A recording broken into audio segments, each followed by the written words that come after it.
रवि शहर में रहता था और छोटा मोटा कारोबार करता था। दो वक्त की रोटियों में कोई टोटा नहीं था। राधा दुल्हन बनकर रवि के घर आ गई। उस रात उन दोनों की सुहाग रात थी। जब राधा फूलों से सजाई गई सेज पर बैठ गई थी।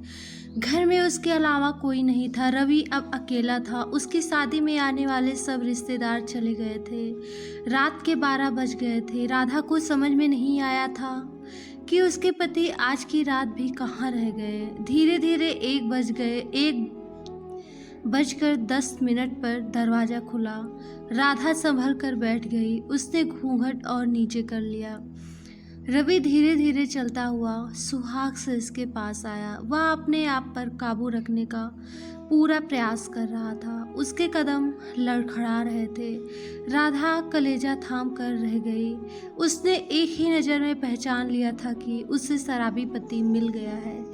रवि ने धीरे धीरे हाथ बढ़ाया और उसका घूंघट उलट दिया। राधा ने जरा सा भी विरोध नहीं किया, केवल इसलिए कि यदि उसने विरोध किया तो कहीं साड़ी ना फट जाए। शराबी का क्या भरोसा। रवि के सम्मुख जैसे चांद निकल आया। वह कई पलों तक राधा को एकटक देखता रहा। फिर उसने उसे अपने करीब खींच लिया। राधा ने कोई विरोध नहीं किया। वे दोनों इस वक्त काफी करीब आ गए थे। उन्हें लगा जैसे वक्त थम गया, लेकिन यह उनका वहम था। रात मंथर गति से बीत रही थी। कमरा अंधकार में डूबा हुआ था। राधा सुबह उठी और घर के काम में लग गई। उसके यहाँ और तो कोई नहीं था जो काम में हाथ बटाता। रवि काफी देर से उठा क्या, राधा ने उठाया था चाय बनाकर। रवि ने चाय पी ली। 5 दिन हो गए रवि काम पर नहीं गया। छठे दिन राधा ने उससे कहा, अब आपको काम पर जाना चाहिए। यदि आप काम पर नहीं जाओगे तो घर खर्च कैसे चलेगा। सब चल जाएगा, तुम क्यों चिंता करती हो। रवि ने कहा, कमा भी लेंगे, अभी कौन सी आफत आ गई है। फिर राधा ने कुछ नहीं कहा। 1 सप्ताह बीत गया। रवि हर रात को पीकर आता था और उससे चिपक जाता था, जैसे वह उसकी वासना की तृप्ति का समान हो। उसके घर से उसके पिता आए और राधा को कुछ दिन के लिए अपने साथ ले गए। 2 दिन बाद रवि उसे फिर ले आया। उस दिन शाम को रवि के 2 मित्र घर में ही आ गए।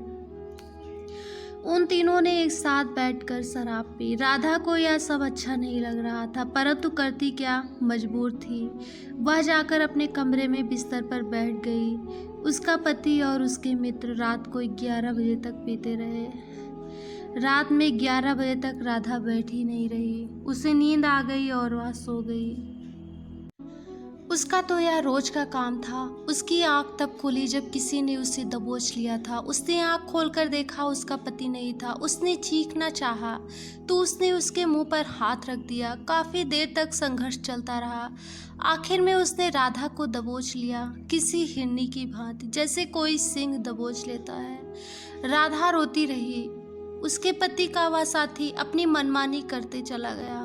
रात्रि के करीब 3 बजे उसका पति रवि उसके पास लड़खड़ाते हुए कदमों से आया। उसने राधा को छूना चाहा तो उसने उसे दूसरी ओर धकेल दिया। वह पलंग से नीचे गिर पड़ा। बेशर्म, तुम्हें डूब मरना चाहिए, राधा ने पागलों के समान चीखते हुए कहा।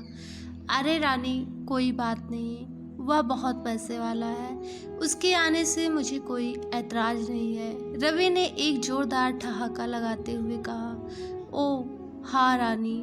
अब हर बात राधा की समझ में आ चुकी थी। वह समझ गई थी कि उसको उसके पास भेजने वाला उसका अपना पति ही था। ग्लानि से उसका मन भर गया। रवि ने कुछ नहीं कहा, वो बस उसी तरह से छेड़छाड़ करता रहा। काफी देर बाद बोला, राधा तुम क्यों परेशान हो। औरत को डर तो अपने पति का ही होता है ना। जब मुझे कोई एतराज नहीं तो तुम क्यों चिंता करती हो। खाओ पियो मौज करो। क्या कहूँ तुम्हें, क्रोधित राधा बोली। कोई उचित शब्द नजर नहीं आ रहा। राधा ने इस बात का पक्का निश्चय कर लिया था कि यदि इस बार उसके पति ने इस प्रकार की हरकत कराने की कोशिश की तो वह अपनी जान दे देगी। 15 दिन गुजर गए थे। कोई बात नहीं हुई थी। रवि ने काम पर जाना प्रारंभ कर दिया था, लेकिन उसने शराब पीनी बंद नहीं की थी। राधा ने उससे बोलना शुरू कर दिया था। उसने सोचा था कि शायद उस दिनों की बात का उस पर असर हो गया होगा और वह सीधी राह पर आ गया है। रवि ने यह देखने के लिए कि अब वह क्या करती है, उस रात को फिर उसने अपने एक साथी को कमरे में भेज दिया। जब उसने जाकर उसे छुआ और उसकी आंख खुली तो उसने उसे पूरी शक्ति के साथ दूर ढकेलना शुरू कर दिया। बचाओ बोली, परंतु बचाता कौन? उसे भेजने वाला तो उसका अपना पति ही था, जो अपनी पत्नी के शरीर को बेचकर उसकी कमाई खाना चाहता था। पुरुष की समझ नारी कमजोर होती है। उसने उसे दबोच लिया और अपनी इच्छा पूरी कर ली।